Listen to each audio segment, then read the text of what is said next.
บายดีสบายดีพี่น้องป้องป่ายเจ้าพูดลุงตาเบิดทุกคนเนาะวันนี้เอาเล่พามากินตำนวดปลาหมึกกินแก้เมาข้างเนาะเมื่อวานเมื่อคืนนี้นักหลายเนาะมามีว่าหลายเนาะมีอย่างต่ำกันนั่นแหละแต่เบื้องต้นคลิปนั่นแหละเฮ็ดไว้ให้เบิ่งยันคือเก่าเนาะแต่ว่ามื้อนี้มากินกับนี่พากันอันนี้มักถั่วพูอันนี้ทูนไปเห็นคณะอยู่ตลาดมาการใหญ่ๆคือทรงเป็นตะวันหวานก็เลยซื้อมาเนาะมาหนวดปลาหมึกแซ่บๆอันนี้มีทั้งปลาหมึกกล้วยเนาะปลาหมึกที่เขาเจ้าจีนะปลาหมึกไข่นั่นแหละมาลุยเลยเนาะโอ้เผ็ดๆนะ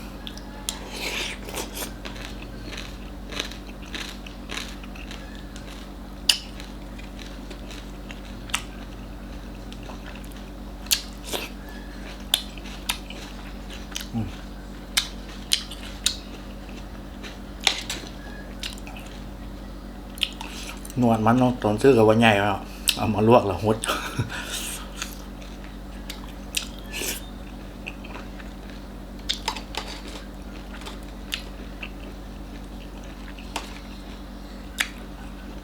แต่ว่ากรอบดีนะ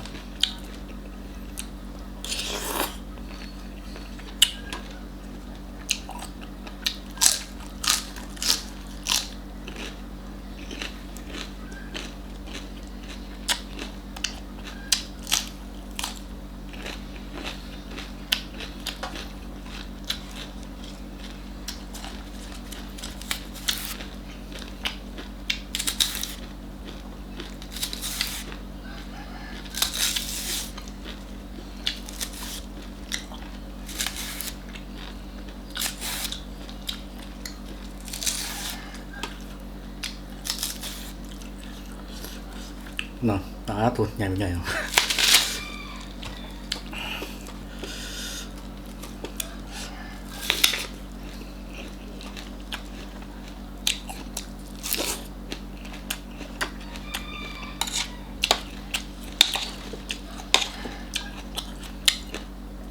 แม่ไข่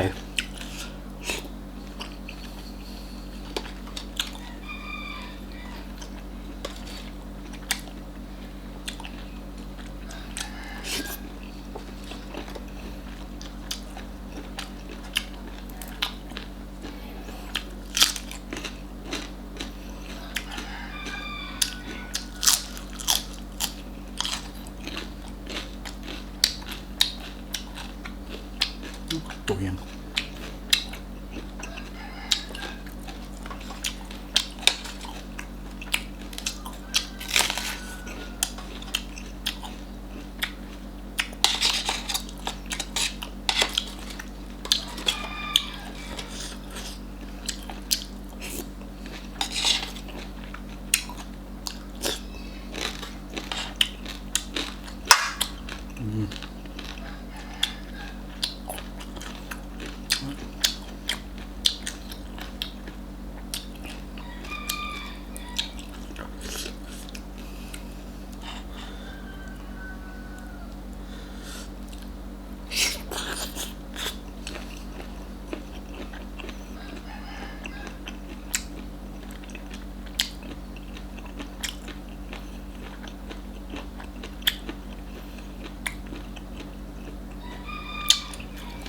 ครับมันดี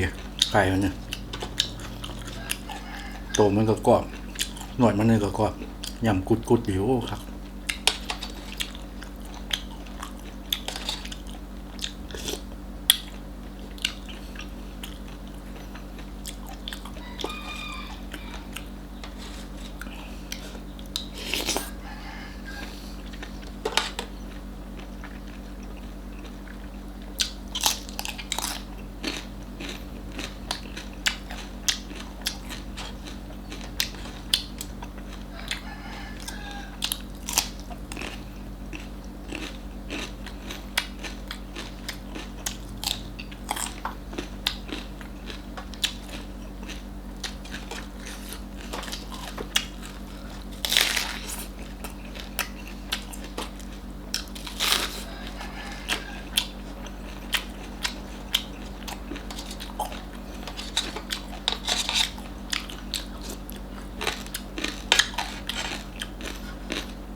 สะใจดีเว้ยสวงกับบาทเนี่ย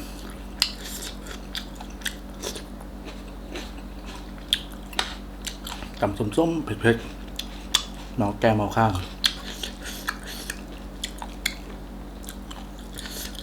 แต่อย่าไปเฮ็ดเด้ออันว่าเมาข้างเอาไปแก้เราเอาเบียร์แก้ ลองละ ออกคืน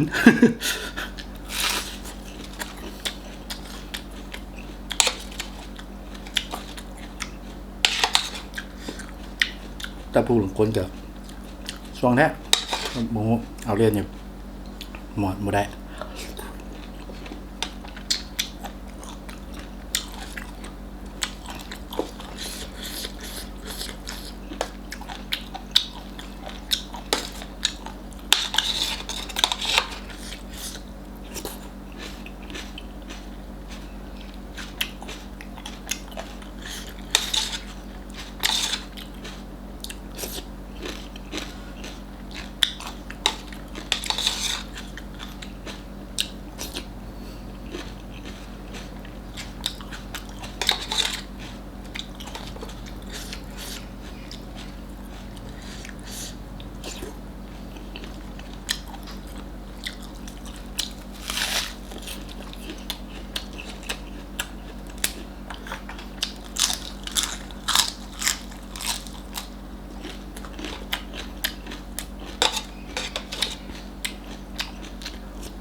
เผ็ด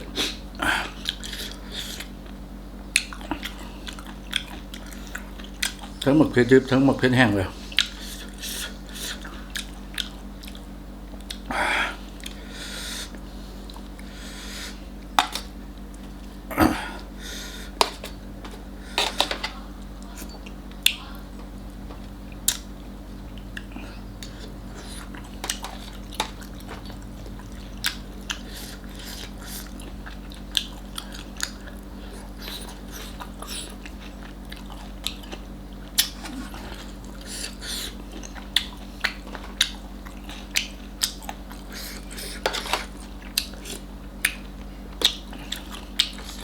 ว้าเมื่อวานเผ็ดเพราะ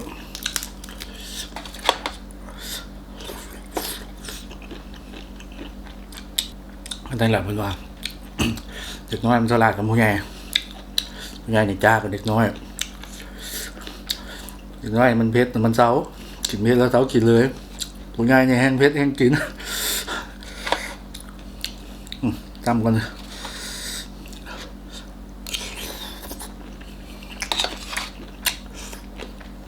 ถือว่าสวงเมาแล้วมั้ย